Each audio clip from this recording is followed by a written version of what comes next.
Our guest today in the fast lane really is in the fast lane. She and her political party are enjoying a surge in media coverage and popular support that they hope to ride all the way to the election. She's gone from relative obscurity to being a potential kingmaker. She's happy to be known as Q, but her name is Qiulae Wong, and she is the leader of the Opportunity Party. Well, welcome to the podcast, and very nice to meet you. Yeah, great to be here.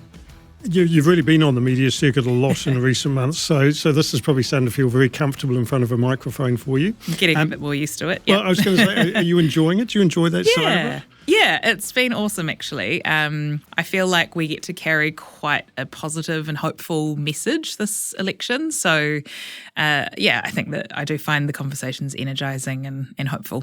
That's quite a nice point to make, isn't it? Because you're probably, I assume that when you're going to speak to a group, you probably have a little bit of a luxury that other parties don't have, because you've got a sort of newness about you. Yeah. There won't be too much cynicism about you. You haven't got a track record of failures that people will come and hit you up about. It must be quite nice to speak to what I assume are reasonably sort of open-minded groups with a lot of curiosity.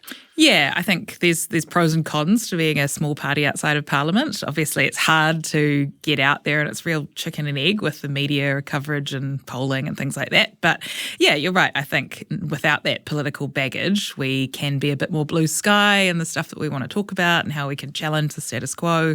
And it feels like New Zealanders are more ready for that now than they've ever been before. Why do you think media is so interested this time around? It's kind of started with the Seek job ad, I reckon. Yes, yeah. And props to, I don't know if that was intentional from a media perspective or not from the party, but there's certainly been more interest this year than there ever has been. I think we are doing things differently, and I look and sound different from former leaders, so they probably noticed that. And obviously that's translating, whether it's the time and the context or the way we're messaging things. We are polling better, we're getting more donations, members, all of that kind of thing. So there is definitely some momentum about it this time, which is exciting. Cool. Well, lots to talk about. First of all, let's just quickly talk about names, if that's okay. So it's the Opportunity Party, not the Opportunities Party. Yep. And you're Qiulae Wong, but you're happy to also be known as Q. Yes. What about TOP? Is TOP still in the mix, or is TOP gone? We try not to refer to ourselves as TOP. I appreciate it's still the acronym, so it does still get shortened to that. But we felt like it was important to really go by Opportunity, because that explains who we are and what we're about. Whereas for people that haven't heard of us or don't know much about us, TOP just doesn't really mean anything. It's interesting, that whole opportunities thing. I was sort of thinking about it and trying not to read too much into it, but is there a suggestion that opportunities, plural, obviously suggest there is a range of opportunities singular. Does it carry the same message? I don't know. I don't know if I'm sort of splitting hairs or if there was I don't think it was that deep. I mean, I do think that there was a bit of a shift in the way that we're talking about the opportunity for New Zealand, and that kind of being a really singular focus. It also helps that it's a slightly shorter word than opportunities, which is still very long for a party name and hard to get onto the branding. And I think it kind of rolls off the tongue a bit like National Labour Opportunity as a singular thing. Yeah, fair enough. And in terms of your own name, Qiulae's not particularly hard to say. So I just wonder why is Q something you've always had all your life, or? Yeah, it has, I think, started with school. But so very confusingly, my brother and sister's names also start with Q. And so I copied my older sister, who got called Q by her friends, because I thought it was really cool. And so, it has been a nickname since then. And I do, as I've gotten older, tried to go more by Qiulae. I suppose growing up as someone who's half Chinese, you just want to make it easy and fit in, and, Q was a way of doing that. But now it is my nickname. It also helps that it's quite cool. Yeah, right? 007, I get that a lot. Yeah, exactly. Yeah, it could be a lot worse. I don't know what would be a bad single letter to go by, but something like W, maybe not so much, but Q is cool. Now, I happen to know that you got here by train today. You mentioned earlier to me. And being an MTA podcast, we're naturally interested in how people get about and what they drive and that sort of thing. So are you a driver, and if so, of what? I do have a car. We've got a Tesla Model Y that my husband and I share.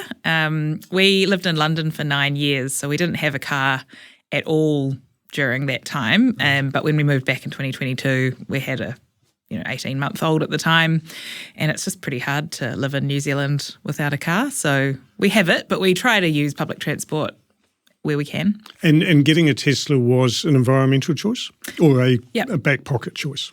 A bit of both. There was obviously the Clean Car discount at the time, so that helped with the decision.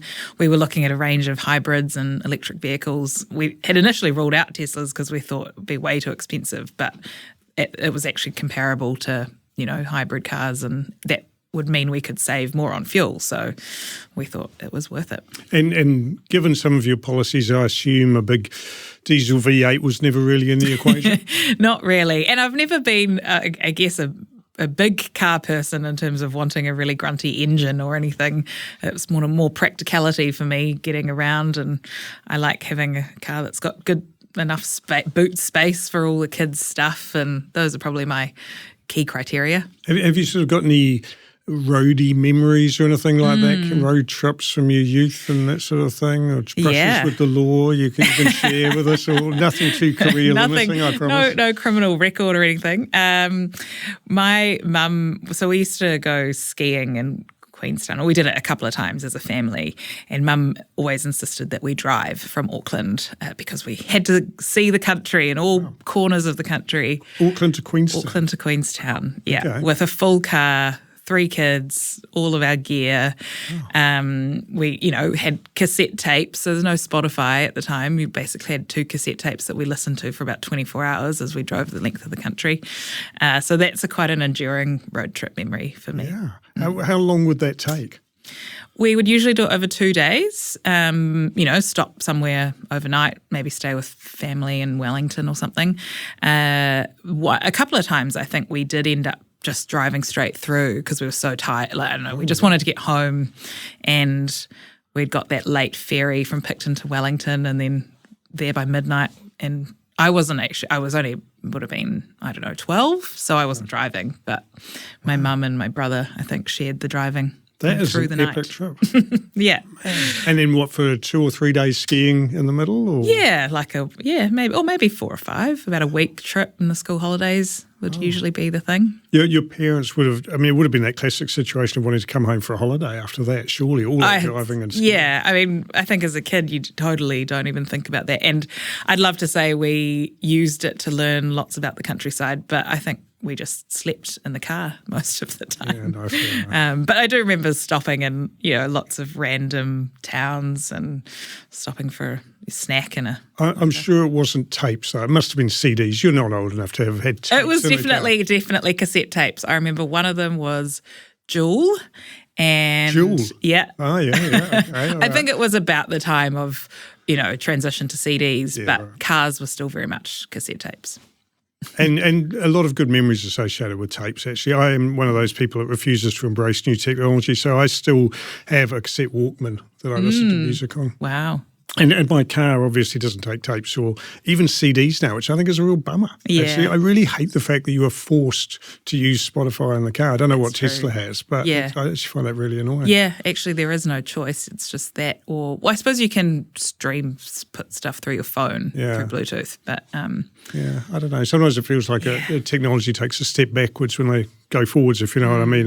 The simplicity of just having CDs in the car, there's a lot to be said for it. Yeah. Anyway, still talking about on the subject of travel, have you had that kind of internal debate with yourself yet about if you get to Parliament and there's a lot of driving and flying associated with it? Now, we had Qiulae Wong in here actually at the start of the year, and we talked about this quite a lot, because obviously their position is probably even stronger than yours, if I can say that, when it comes to low emission travel and all the rest of it. But feel free to correct me if I'm wrong. And she did acknowledge that she drives and obviously flies quite a lot for the role. And in short, her sort of view of it was you have to work with the system that currently exists to build a better system for the future. Yeah. But have you wrestled with that kind of thing yourself a wee bit? Yeah, a bit. And I do remember a few years back, somebody did a study on the emissions of everyone going to COP. It's like tens of thousands of people flying all around the world to come together to figure out how to reduce emissions. It's quite ironic. But they calculated the emissions that could be saved if they had productive in-person conversations, and it was, a huge magnitude more than the emissions of flying there. So I think there's a bit of that as well. It's like what's the purpose of that trip, and if it's going to have a productive outcome, which leads to things like lower emissions or a better New Zealand, then that trade-off is worth it. Yeah, so you won't sort of feel the need to apologise to yourself every time you get on a plane. I think no. Chloe does a little bit. Yeah, I definitely feel the guilt, and I wish that, an Auckland to Wellington train would be pretty cool. But yeah, I think there's truth in what she said. You've got to work with the system that you've got and make sure that when you make those trips, they're as worth it as possible. Although now that you've shared your story about driving from Auckland to Queenstown for skiing, you've kind of created an expectation you're just going to drive back and forth to Parliament every week or whatever it might be. So, you've kind of opened maybe if we had self-driving cars and I could work and drive at the same time. They're coming, supposedly. Yeah. I don't know when, but supposedly they are. But let's talk about the party and where the party is these days, which is generating a lot of buzz and a lot of interest, which is great. But when I told colleagues that we were going to be talking today, almost invariably the first reaction was, is that Gareth Morgan's party? And he does throw a long shadow, doesn't he? I mean, do you come across that a lot? Yeah, definitely. Less so now. I think when I first started in the role about 7 months ago, and I was new and people hadn't really heard much from the party over the last couple of years, that's the first thing that people reach for. And he was a larger-than-life character, so people obviously remember a few of the comments that he's made and things like that. Yes, actually, on that, for the record, what is your position on cats? We might as well get that out there now. Yeah. Well, we don't have a pet cat. I've had a pet cat before. My husband would love to get one, but I'm just like, we've got a 5 and a 2-year-old, so we're busy enough as it is, but maybe one day. I actually don't think it was ever a policy of Gareth's, but he obviously made that comment which just hit the headlines. Yeah, absolutely. Yeah. Do you speak with him? Have you ever had a conversation with him? No, never spoken with him. Really? Yeah, and I think he stepped back pretty much immediately after that first election, and it's been really run by other people since then. Yeah. And he hasn't funded the party or anything like that. So, there's a lot that has changed since then. We've learned a lot as a party. There's still some core values, I think, that remain, and things like our tax policy is essentially what he started the party for. So I do hope that we are bringing to life some of the things that he intended, but also, growing up as a party, matured, and hopefully being able to have that impact inside Parliament. And that kind of preempted what I was going to ask, which is whether the party now bears any real resemblance to the party then, and really it's probably not a lot, is it?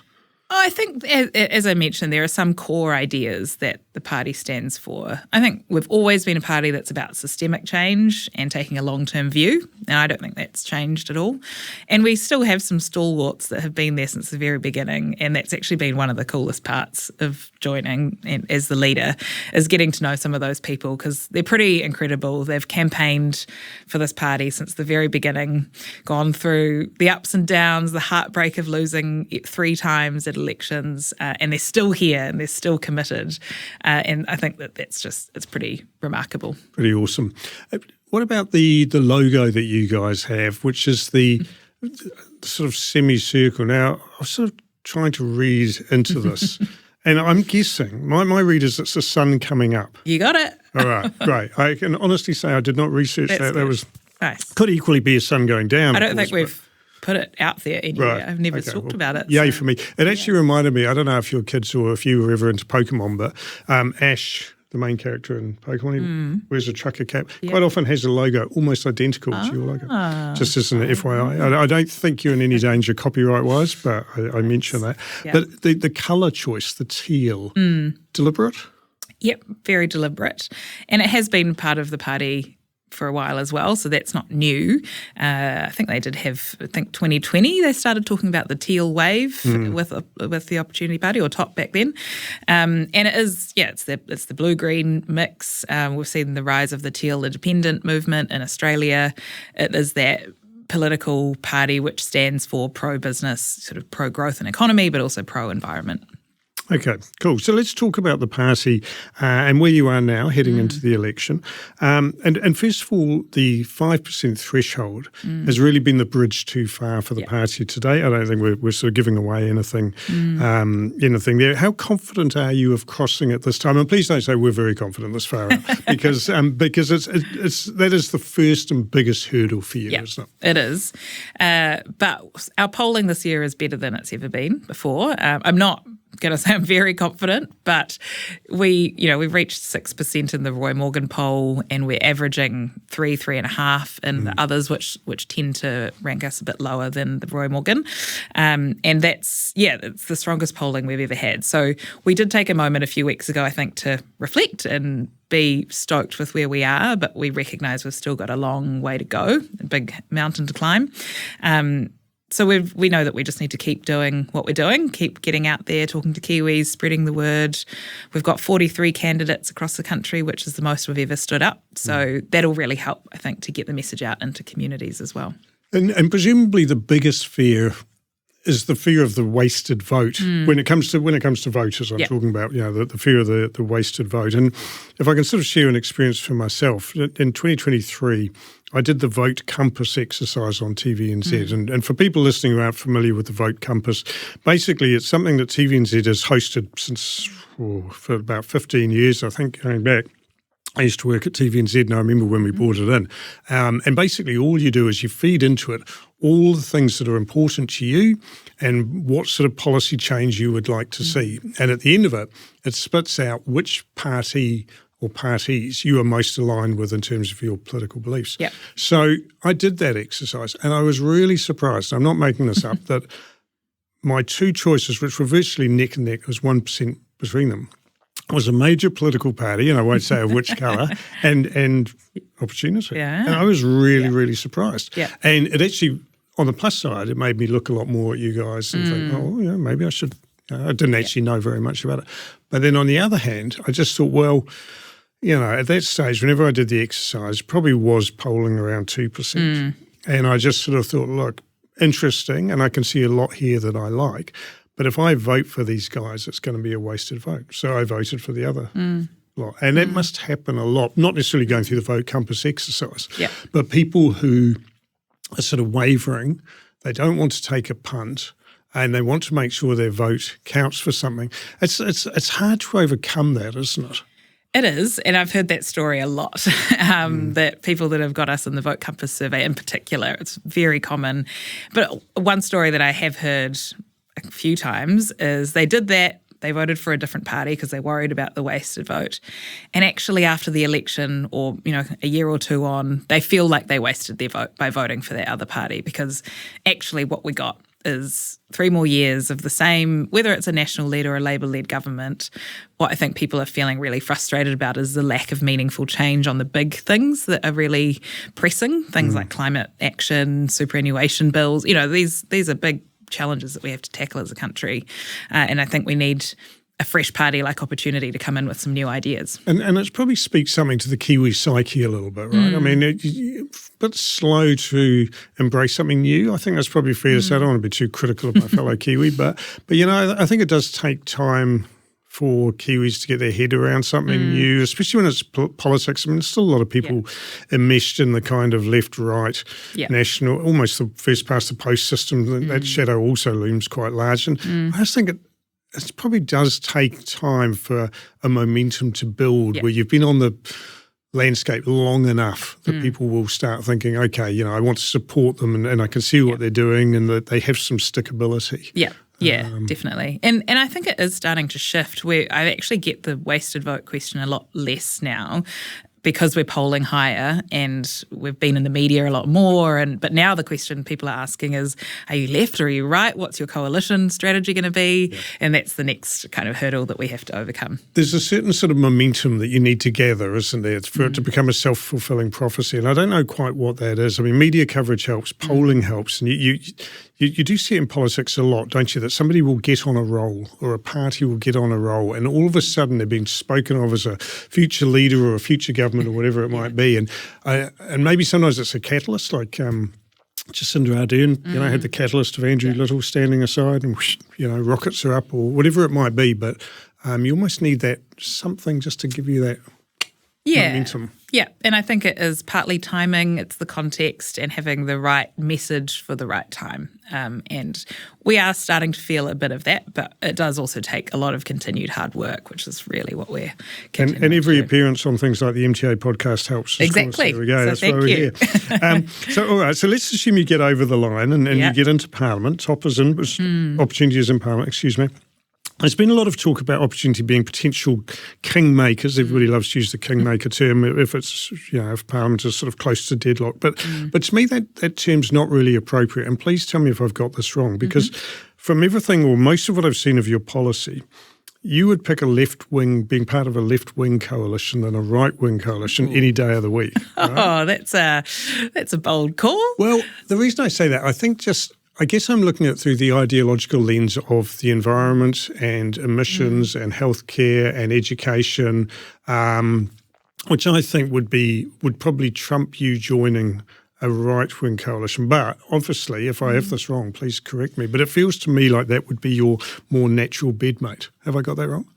Honestly, we really are very open to working with either Labour or National. I don't think that the environment belongs to the left, and I think it's really important, particularly today for young people. They might come from right-wing families, but they've really grown up with climate change as a pressing problem, and I don't think you have to choose between having a thriving, productive economy and looking after nature, and that's exactly what we stand for. So I think it's really important from an environmental lens in particular to be able to work across the political spectrum. Otherwise, 50% of the time you'll have no representation for nature in Parliament whatsoever. Yeah, and I take your point it doesn't belong to Labour or the left, but it's more that it doesn't belong to the other side, I would suggest. I think that other national governments have been more progressive on environmental issues than the current one. And I don't know if that's the current National Party or if it's because they've been pushed that way from their coalition partners. I can't speak to that. But I've been to a National Blue-Green forum back in the day through a previous career, and there were some really progressive thinkers that cared passionately about the environment. So I think that's kind of muddies the left-right thing a bit. I think there's also policies that we stand for. I think our tax policy often gets pegged as a left-wing thing, but it's actually just as much about tax cuts for working people as it is about looking after the vulnerable. And that's a right-wing thing is tax cuts and minimal income tax. Yep. So I think that there's ways for us to negotiate with both sides. And I think that that's really important in an MMP system, that we don't just have a left block and a right block, because otherwise we may as well just have first past the post. Yeah, totally. You look at places like Germany where they've got more advanced MMP systems and they have a lot more of parties working with different coalitions. And even, I think back to when I was at university, was sort of the John Key era with, they had a Greens and Te Pāti Māori. I don't think it was quite a coalition, but they had a confidence and supply agreement. And they had some really great policies and outcomes from that. Yeah. So for the record, is there any party that you would say we cannot work with these guys in coalition? I think there are, we will genuinely sit down at the table with anyone to try and find common ground. I think there are particular policies that we would have to walk away from. And one example I would use is something like a treaty principles bill that just goes against what we believe in, and we couldn't support that. So we'd have to walk away. Okay. And have you had sort of conversations? Are you at the point where you can have conversations with the leaders or senior members of any of the parties? Have you sort of sat down with Winston Peters or? We haven't had any formal discussions. I've had the privilege of meeting lots of them at events and being on panels with them, and we have the odd chat, but nothing formal about what coalition agreements would look like. And what is their response to you? I mean, do they genuinely see you as a contender, or is there a little bit of an element of, I don't want to say condescension, but is there an element of, you've got a long way to go before we take you seriously kind of thing? Yeah, I think more so in the beginning, it was the strategy is always ignore for as long as you can and hope that they go away. But I think it has started to shift a little bit, and we've put out some really strong policies. So energy, for example, and we were speaking at the Electrify Queenstown conference with some, notable leaders from across the different parties, and I think that they recognised that we had a strong voice and place in that conversation. Yeah, and turning to policy, and I have to say, I try not to listen too much to other interviews you've done with people like Guyan and Jack Tame and co, because I didn't want to be too influenced by it. So I did have a good look at your website. I have to say, really impressive, actually. Thank you. The range of policy and the thought that's gone into it and the depth of it, I was really impressed. Whether you support it or not, you can't help but think, well, there's nothing amateurish about this. Well, we are the policy woke party. We've been working on some of those policies for a decade, and some very bright minds putting a lot of effort into that. So, it really is impressive. So it'd be quite good to sort of delve into a few of those. I think we'll go through the full range, but we'll have a bit of a chat about some of those later. But perhaps first, if we sort of, rather than policy, if we could just sort of talk about philosophy and what is basically the philosophy of the party. I mean, there are references on the website to the parliamentary system sort of being broken or not working for Kiwis and that kind of thing. So what's the philosophical overview or purpose of the party? I guess, as I've sort of already talked a bit about our values in terms of that long-term thinking, and it's in the name. Opportunity is our purpose, and it's around trying to create opportunity for all Kiwis. And we really believe in that balance of economic, social and environmental, and that's what creates a prosperous country. I think if you look at the way we've bucketed our policies, we've sort of got three areas. There's democracy or fixing politics. There's building a new economy, so recognising that some of the rules of the last 40 years don't serve us anymore. And then there's restoring nature. So I think as a philosophy, when it comes to what we think New Zealand needs, it's really a strong democracy, a future-focused economy, and one which recognises the role of nature. And that's how we approach trying to solve problems. We also think that New Zealanders deserve to have honest conversations about hard stuff, and we don't shy away from that. I think all too often, either whether it's for media headlines or because politicians think that the average punter can't comprehend the complexity, we simplify some of these policy arguments, whereas opportunity is here to have the hard conversations and do it in an accessible way, because that's what voters deserve. And it feels very focused, if that's the right word, for the young voter. I reckon a lot of your policies would appeal to younger voters particularly. Is that a conscious thing, or do you agree with that, first of all, that it's likely to have that appeal? I think given that we really take that intergenerational focus, it naturally aligns with what young people want to see for their future. But we do also get a lot of older people, and actually a lot of their sort of OG top supporters from Gareth's days that come to the events still, they are really voting for the next generation. It's not about them. They're thinking, and that's ideally how we should all vote, is what's for the greater good. But it's quite amazing seeing how many older people are interested in what we have to say, because they're thinking about their kids and their grandkids. Interesting. Yeah. So is that kind of where your support is sort of building at both ends of that kind of age scale? Oh, that's very interesting. I'd say our core is probably the middle-aged professional who has grown up aware of some of these issues around, increasing superannuation bills and climate change and our infrastructure deficit, and they want new solutions to those problems. That's probably our core, but then I think at either end we've got young people who want a more aspirational vision for their future, and older people who've maybe seen all of that and go, it's really time for some new ideas. And one of those new ideas is the citizen's voice idea, right? So explain that one to us a wee bit. Now, I did like how on your website you described it as your best nerdy idea yet. I thought that was awesome. So how does that work in a nutshell? Yeah. it's definitely one for the democracy nerds. But it's tried and proven both overseas and here in New Zealand. The idea is that you get a topic which can be really difficult. Often it's one where there's some political gridlock. So we might take in New Zealand superannuation or our infrastructure pipeline, for example, and you get together a representative group of a society, whether it's nationwide or if it's Auckland focused, you might get the accurate demographics of that community. They come together over a series of probably 3 or 4 weekends, and they get presented with the options. And these are just Joe Blow citizens. We're not citizens. Talking economists, lawyers. No, just everyday citizens, a bit like jury duty. So you'd get a call up and you can come along and participate.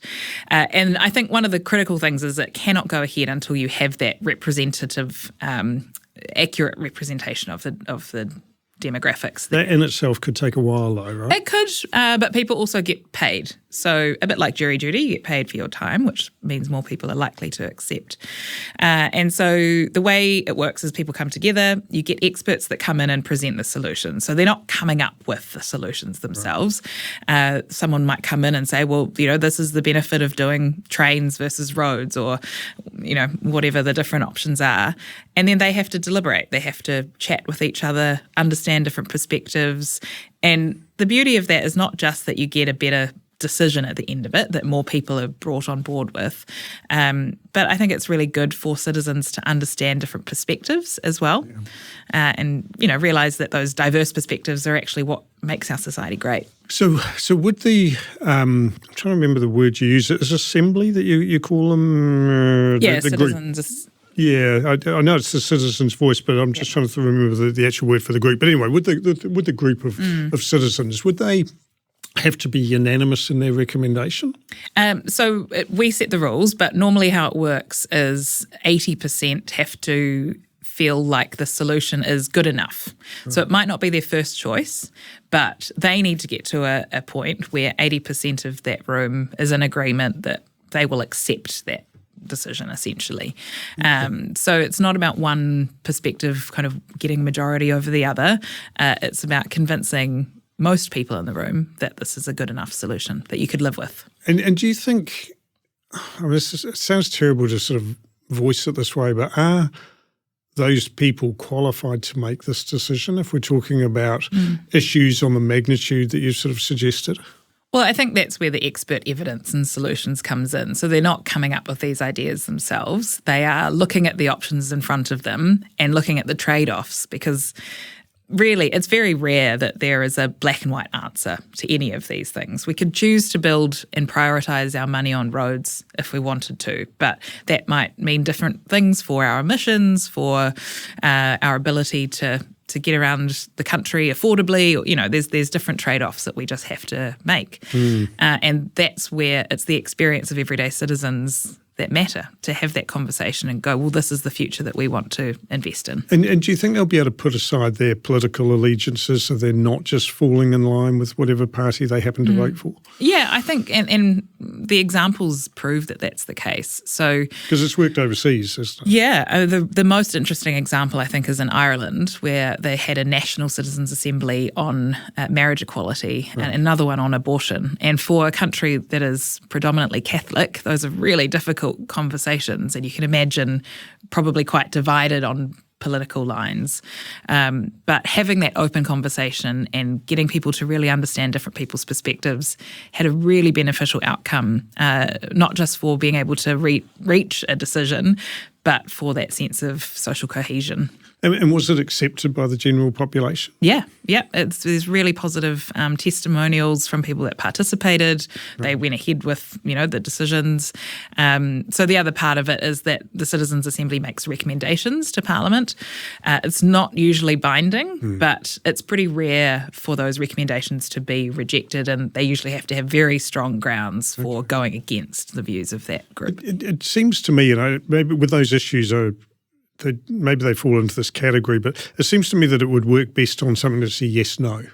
rather than finding a solution to a big open-ended question. So this might be a frivolous example, but the flag debate. Should we change the flag? Yeah. Feels to me like, yes, we had referendums and all the rest of it, but it seems to me that a good way to have cut through all of that would be by the citizens' voice. Yeah, that would have been great. I reckon if we had the shortlist in a citizens' assembly, then deciding between three, for example, can't remember if it was 2 or 3 that Two was, in the end, rather than it be should we change it or not, I reckon you take the shortlist to the group and then they decide, because we might have had a different outcome, I reckon. Well, it would have been, I don't know, maybe even the first step could have been at least put, so you're thinking keep the referendum for the first step perhaps of should we change it, and then use the citizens' voice as to what option we should pick. Well, I reckon you'd just skip that first bit and go, do we have the existing flag and maybe have then 2 other alternatives. So then part of the discussion is should we change it at all? And then the group might rule out, keeping the existing one. It's an interesting example. It's just because ironically, and this only just occurred to me, so I don't feel like I've set you up or anything, but if it had been left to Canada to decide on the flag, it would never have changed to the maple leaf because people there hated the maple leaf and the government unilaterally decided it. And now everybody loves the maple leaf. Yeah. So they got there in the end. But maybe they wouldn't have here. But it's an interesting one. Do you think the parties would support that? I think they would. I don't think it puts them at risk really in any way. It's something that strengthens democracy. So if you're in this job, I hope that you have a love for democracy, and this is something which is proven to engage citizens more in politics. And so it should be a no-brainer. And I do love that part of it, that it would help people feel involved, because there is a real feeling, isn't there? You throw your vote every 3 years, you cast your vote, and that's it. You don't get another say, really, do you? Yeah. So it is a great way for people to be involved and have a say. And what's wrong with that? I think that's a great idea. Yeah. I think practically you'd have a lot of challenges, but I'm sure you could overcome those with will. Yeah, and so Switzerland is the extreme example. They have basically 4 citizens' referendums a year. So it's very regular. They vote once a quarter on an issue that can be brought to the public by citizens. And what's quite interesting there is it's had the effect of kind of keeping politicians in check a bit more, because they won't go and make outrageous changes that they know that the public won't accept, because the public can then bring that back to veto, in the next 6 months. So it has this sort of check and balance power on the way that politicians behave as well, which is also interesting. Does it go too far though? Does it then become a handbrake on politicians making brave decisions? No, I think you find that equilibrium, and I think the point where it's got to in Switzerland is they don't always have really high engagement in those referendums, because sometimes it's an issue that only a portion of society really cares about. But they're also not as big and divisive type topics either. Something like the gender definition bill, they just sort of end up steering away from those things because they know that that's not a useful public debate to have. Switzerland, renowned for its neutrality, of course. Exactly. Yeah, they live and breathe it every year. Interesting. It's such an interesting idea, that one, and I hope that there is a place for that, because philosophically it just feels like such a good step to take. So I wish you well with that one. Also on the list, the citizens' income. Yes. Now, that's a really interesting one. So this is basically 19 grand in the pocket a year of every New Zealander, or is it over the age of 18? Over the age of 18. So why not, first of all, means test that a little bit, because a lot of people don't need an extra 19 grand a year. Yep. So what's the philosophy behind giving everybody that amount of money? Yeah, so it's about simplifying our welfare system.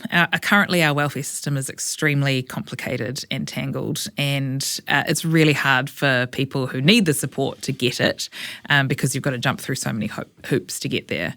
At the same time, the idea around a citizen's income being universal is that it's much easier to support people in different stages of their life when they might find themselves out of a job or needing to care for a loved one, even recognising the role of usually mums or women in society who don't get paid as much to do the work that they do. And that savings that you make in bureaucracy are more than the kind of worth it in terms of the benefits that you get for that universality. And yes, there will be some people that might not need it, that receive it. But I think the other thing to remember is this is part of a tax package that we're proposing. So on the other hand, we've got a land value tax. So those who are more well off are likely to own property, and probably more expensive property, and will pay their fair share in land value tax, which will cancel out pretty much what they receive in a citizen's income. Cool. So let's come to the land value tax in a second, but just staying with the citizen's income. I am not an economist. I'm terrible with this stuff, but it seems to me that just injecting another 19 grand into everybody's salaries every year, is that going to be an inflationary aspect to that? Well, that's why I think it's important to see it as the package, because we're not actually adding much more to society. We're taking away just as much almost in the land value tax, so it wouldn't have that inflationary effect. For those who are on low incomes, they would see a significant difference in their back pocket. For kind of median incomes that own their own property, they'll be about net neutral, so they'll be paying in a land tax what they'll receive in a citizen's income. So not changing how much they pay, but where we tax it from. And then for those at the higher end, they'll be paying a bit more. Okay. Did I read correctly on your website that you're basically going to be doing away with the 2,000 jobs at the Ministry of Social Development as a result of this? That is what we estimate, not that we would axe those jobs, but they could be repurposed to something more useful rather than having to fill out forms and tick checkboxes that somebody still deserves to receive a benefit. Okay. There's a lot of waste in that system at the moment. You've got people sitting on a phone for 8 hours a day trying to get through to work and income to tell them how many nights their girlfriend slept over that week and how that affects their accommodation supplement. It's an outdated and tangled system that isn't really delivering. Possibly, but it's a very bold call to basically say you will be getting away or, changing the jobs of 2,000 people within MSD. I mean, it's probably not going to win you a lot of votes in Wellington. I think that those jobs could become much more meaningful, that they're actually helping people upskill and careers that would be meaningful for them, or being able to spend more time on the front line with people who have more complex needs. And we would keep some top-ups for things like disability support, child support, for those that have complex needs and need that support from government. And then those people could actually be spending their time with them rather than the masses. All right. Very good. Maybe if I was to make a friendly suggestion, maybe you go back to the wording on the website and have a little tinker with that, because I don't think that's very clear. Okay, yeah. Certainly feedback. My takeaway from that was 2,000 jobs are going to go. Yeah. So take that or leave that as you so choose, but I reckon that could be slightly refined so it's a little more palatable, but that's just one man's opinion. Yeah. In terms of the land tax, how does that work? Is it residential private property? Is it commercial property? Is it both? How does it all work? Yeah, the intention here is to keep it broad. So it is everything. There are some exceptions, things like conservation land, iwi land, or publicly owned land, but it's residential, commercial, rural. There is a lower rate for rural land, so it's 1.75% on urban and 0.5% on rural, and that's just on the value of the land itself, so not the whole property. So you'll usually in your rates bill, or you'll see that broken out into two different figures. And the idea here is that we have a really big challenge around housing affordability in New Zealand, and we don't tax property like most other countries in the OECD do. And we don't have a capital gains tax. We don't have a stamp duty. Where do you stand on that, by the way, capital gains tax? We think a land value tax would do the job better, because if you have a capital gains tax, people will just continue to land bank, for example, and avoid paying the tax. Whereas if you pay a small annual tax on the value of the land, then you're less likely to hold on to land unnecessarily, or you'll actually develop it so it can be sold and made into townhouses, and families can benefit from affordable housing. So that's really what the problem we're trying to tackle here. And as I mentioned, it's combined with the citizen's income. So it's about shifting some of the burden off income tax and onto property. We recognise that this is a huge move for New Zealand, though, and we've outlaid a 10-year implementation plan. And on top of that, I think we're not so naive to think that as a small party entering Parliament for the first time, we're necessarily going to be able to do tax reform overnight. Changes this big are made at the cabinet table. You need to get buy-in from more parties. You need to have majority to get this through.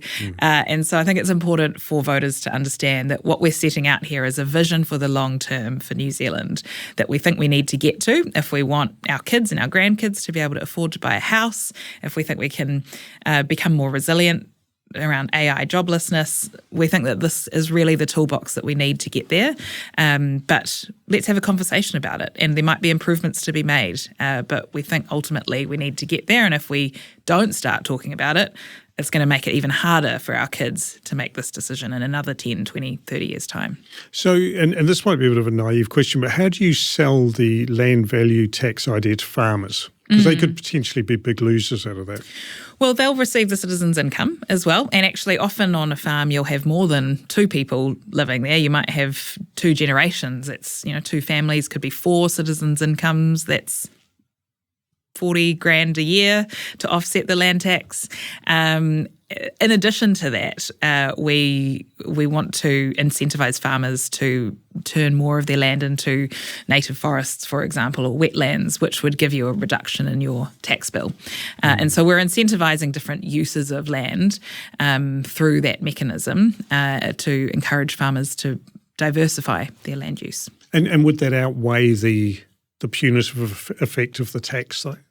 Yeah, we think so. I mean, I think in most cases, farmers would also be better off when you combine the citizens' income and the land value tax. Okay. There are some areas of rural property where the return that they make on that land is already very low, and that's where it's hardest. And that's where we want to really encourage and reward farmers for making more high-value use of that land. And I know it's not simple to do overnight, but I think this is part of a longer-term shift for New Zealand. And what about corporate and private tax rates as well? Any tinkering with those? We have kept them as they are for our tax policy, but we would be open to lowering the corporate tax rate, particularly if that helps with the easing of increase in KiwiSaver contributions. So we do also have a policy around getting to a compulsory KiwiSaver 6+6 which is very scheme. close to the national policy. It is. Right? It is, yep.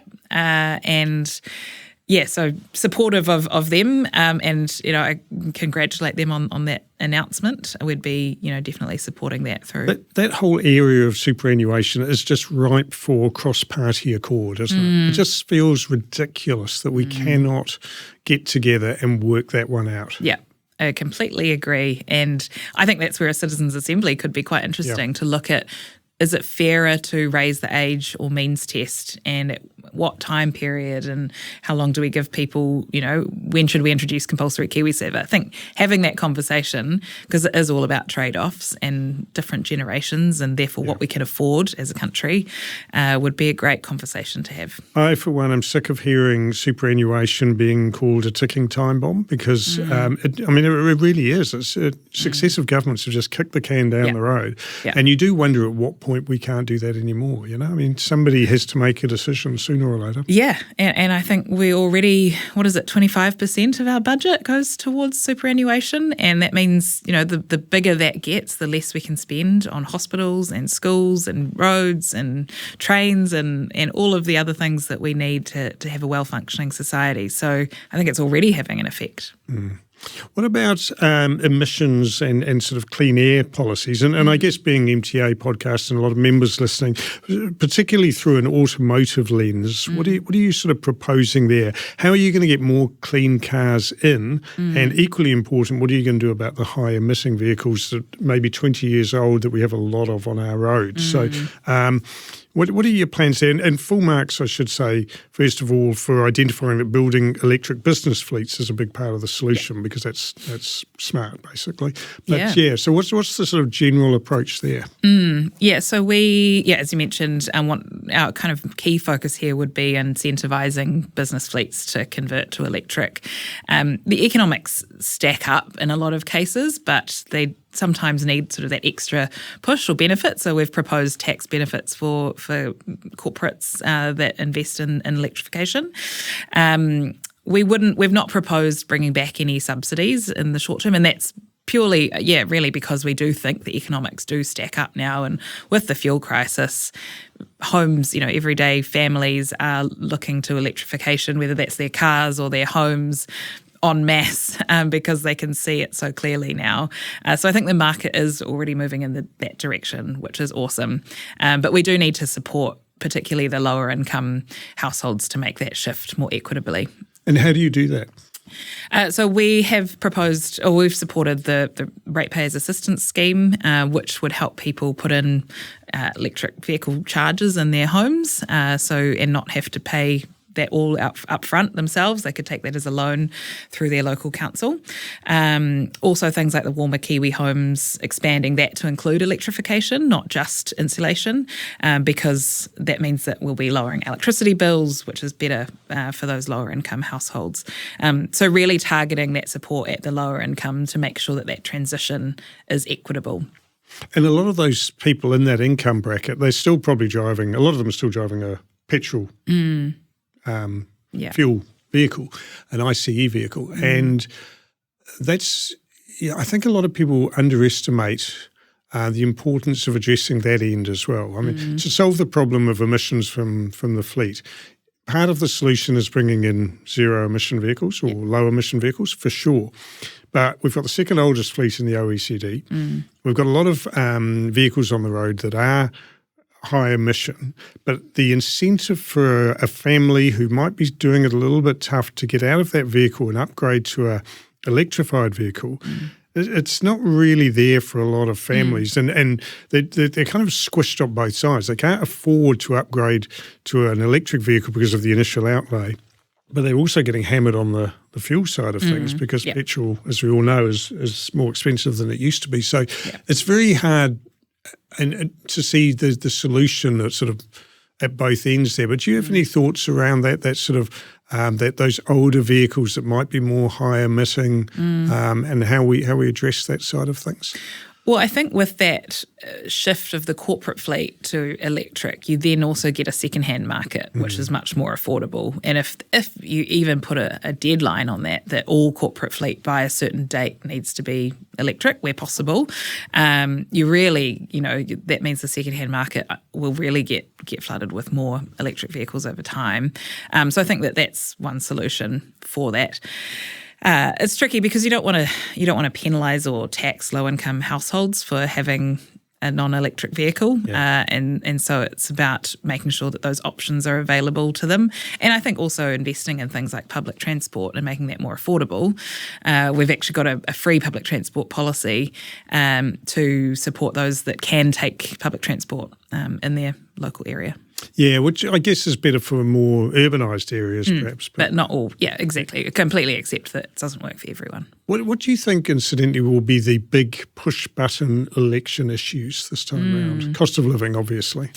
Cost of living, definitely, but that shows up in quite a lot of different ways. Energy is a big one this year that is a real cost of living issue now, and the fuel crisis obviously made that front of mind for people, and the conversation around what does our energy mix look like in New Zealand so that it's resilient and affordable for the long term. So I think that will be a big issue. I think there is something around trust in politics. It feels like it's getting quite nasty and quite divisive, and I'm certainly hearing from a lot of New Zealanders that they're really sick of that rhetoric and sick of the flip-flop going, whether it's a national-led or a Labour-led government and swinging more from one extreme to the other. Whether I talk to teachers or doctors, nurses, business people, all kinds, they are feeling the same challenge, which is being pulled from left and right constantly, makes you feel like you're just stagnating or even worse, going backwards. So I think people want to see some stability, some grown-up conversations, some thinking about the long term, and cost of living, I think, is part of that. How are we going to make sure New Zealand is affordable and we have a thriving economy for the next decade or two? Yeah, I think that's very true because there is a little bit of a sort of pervading sense of doom at the moment. I don't want to overstate it, but you know what I mean? A lot of people are feeling a bit down in the dumps. They've either lost their job or they're worried about losing their job. There's a lot of pressure on the household budget. All the good times that we've been told are coming have not come, Yeah. basically, and your house price your house value hasn't gone up, your mortgage rate hasn't come down, and the problem is that that's one thing, but if you can see the proverbial light at the end of the tunnel, you can kind of live with it. So at the moment, it's actually quite hard to see that light, isn't it? Yeah, I think so. And it's really hard to see where most of the political parties want to take New Zealand by 2050. And so that's what we're trying really hard to do, is paint a clear picture of what future we think Aotearoa New Zealand could have if we can come together, bring the different political parties together, set an inspiring vision and a long-term plan. If we go back to Ireland as an example, in the 1990s, they had a really intentional shift towards that long-term vision and plan. And we can't take all the same, we're a different country, different geography, so we can't lift and shift everything, but that concept of parties actually agreeing this is where we're going. We're going to be a high-tech country. We're going to be low emissions. We're going to, have high-value jobs and businesses here, and we set a course and stick to that. Then I think we'll start to see a shift in attitudes. And is there a bit of an identity crisis at play for New Zealand here? Because, we obviously agriculture is still a huge contributor to the economy, and tourism is still a big contributor. I'm not sure if it's as big as it was, but we've in the past we've sort of promoted ourselves as quite a sort of tech savvy economy, but I just sort of feel that maybe some of that direction is lacking a wee bit, and it does talk to that 2050 sort of plan that you're referring to. I mean, what does the future of New Zealand look like? Where are we going to grow our economy? Where are the jobs going to be? Where are we going to make our mark on the world stage? Yeah. But there are some great green shoots, people already doing amazing things in agriculture and tourism, that those will continue to be core to our economy. But we also can innovate and modernise and continue to lead the world on those things. And so I think celebrating the ones who are doing things differently and championing, the success stories is a really important part of that. And also looking to different sectors that we can grow. Gaming is one, for example, that's starting to really take off in New Zealand, and supporting those sectors with more funding, more support, and making sure that they can stay in New Zealand so that we can create those jobs here is a really important role for the government to play, I think. What I find interesting is that so far, and there's plenty of time for this to change, but I don't really feel health and education, which are traditional massive election year issues, I don't really feel they're so big this time around, and I don't know why particularly. Yeah, I'm not sure why not. Certainly the same issues that I've heard, as I mentioned, the flip-flopping is the number one issue that I'm hearing there, and the need for a longer-term plan. So with our health system, how are we going to address our ageing population? That's not an issue that's going to go away. We need, the services and the infrastructure to manage that. And with education, we've had some big reforms. How are we going to make sure that we make the best of those, whether or not you think they're good or bad, the curriculum's good or bad? The reality is we kind of need to keep it moving and improve where we can, rather than necessarily have a government that's going to come in and completely change tack again. So I think they perhaps, maybe they'll become bigger topics closer to the election, because they are really core to a thriving society. What will stop Kiwis going to live in Australia? I think that better vision, knowing where we're going as a country. And we're not necessarily going to be able to do anything that's going to dramatically change our lives overnight. And if politicians tell you that your life is going to be 10 times better in a year, necessarily, that's just, I think they're misleading people if they say that. But we can pull together and create a more inspiring vision for New Zealand that's worth staying here for, or worth coming back from overseas to help build. That's what I hear from young people, or people that have lived overseas for 10 years and looking at whether or not to come back. They just want to know that their hard work is going to pay off for something that's worth living in. What's the party's view on the 3-year electoral cycle, by the way? Would you extend it? Yeah, we would like to see it moved to 4. I think it's so hard to make change in 3 years, especially when you're spending pretty much the 12 months prior to an election campaigning. You're not really focusing on some of those long-term issues. Yeah, okay, fair enough. All right, well, leaving aside the party and politics for a wee bit, if we may. Tell us a little bit about your own journey into politics. Was it something that you always wanted to do? I mean, you got the position by applying on Seek, which is just either harebrained or genius or a mix of both. I don't know which one it is. But, I mean, before that point, had you seen yourself going into politics, or did you literally see the ad and think, that could be me?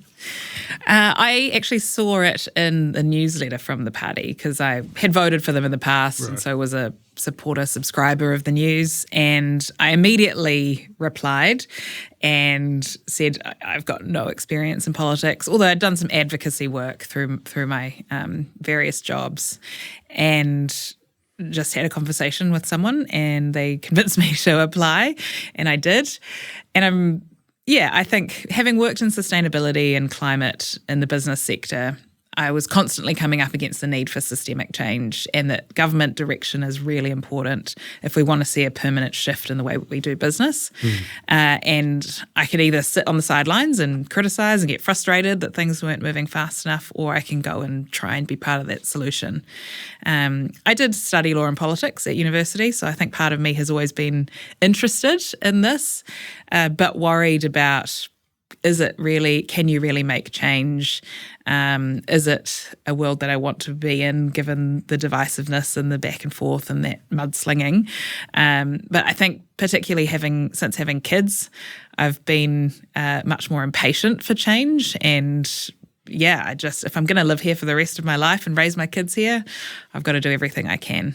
And that point you make about wanting to enter politics is a good one, because it is real, isn't it? The abuse of politicians, and particularly female politicians. Was that something you weigh up when you do have a young family?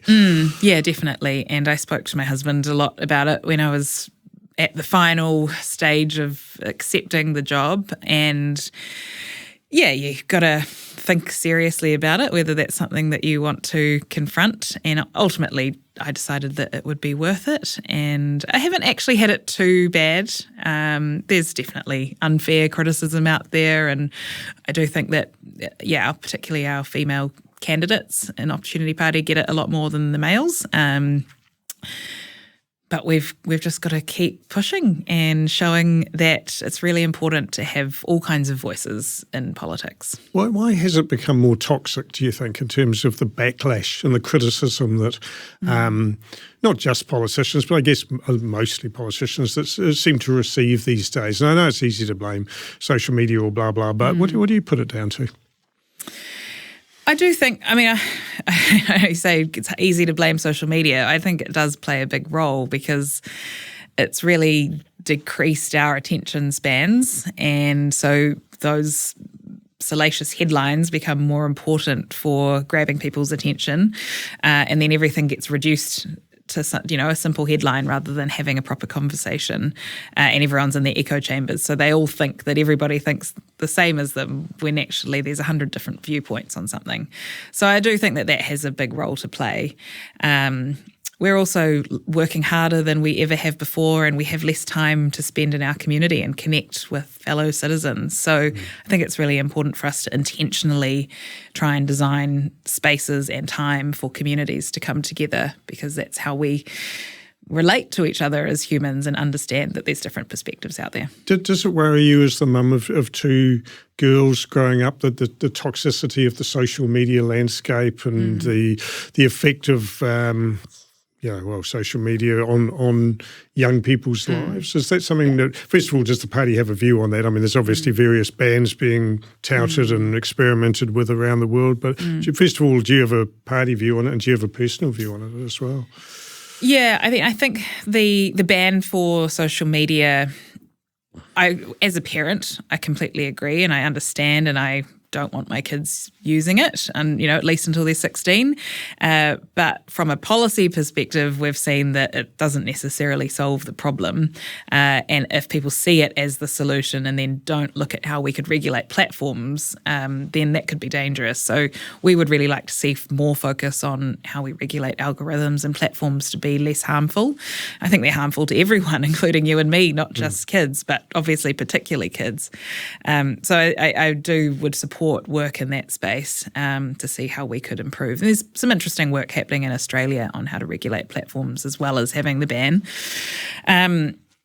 I think we also need to think about modernising our education system so that we're teaching kids the right skills for the modern day.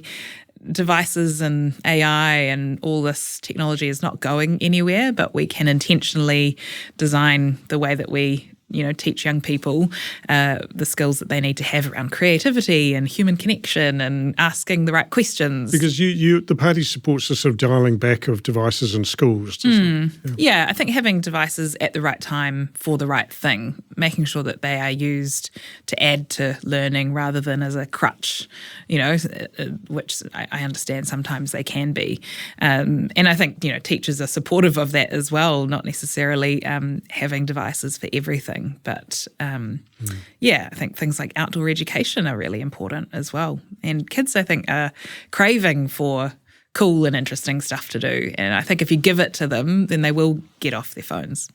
For sure. Fair enough. And I guess also just in terms of your personal journey through politics, you're standing in Mount Albert. Tough challenge there. Yep, but we think it's winnable. We're going for it. It's my home. That's where I live, and it's, I think, a community that really represents the future of New Zealand. It's a very diverse electorate, and there's a lot of young people who are impatient for change and want to see a more ambitious vision for the country. So I think it's a great place to have opportunity win its first seat and potentially change the trajectory of politics in New Zealand. And are you aiming to compete in all of the electorate seats? I know you're in a lot of them now, aren't you? Yes, we have 43 candidates, but Mount Albert is the only one we are looking to win, really running a two-tick campaign. So everywhere else, the key message is party vote. Across the country, we need to get 150,000 party votes. So if you're in any other electorate other than Mount Albert and you can only give us one vote, make it your party vote. You are going to be incredibly busy in the next few months, but especially September, October, you are just going to be flat out. Yeah. Well, it's been absolutely fascinating talking to you. I've really enjoyed it. I thank you very much indeed for coming in and giving us the chance to learn a little bit more about yourself and the party. And thank you. I wish you all the very best for the upcoming months. I'm sure everybody will be taking an interest in how you and the party perform and seeing what shakes down on election night. It should be a fascinating contest. Yeah. So thank you very much indeed for your time. Kia ora, thank you. Well, I hope you enjoyed that as much as I did. That was a really fascinating chat. If you haven't heard our previous episodes, please do check them out on your favourite channel. And while you're there, remember to follow us for future episodes of In the Fast Lane. Thank you very much for joining me, and I hope you'll do so again soon.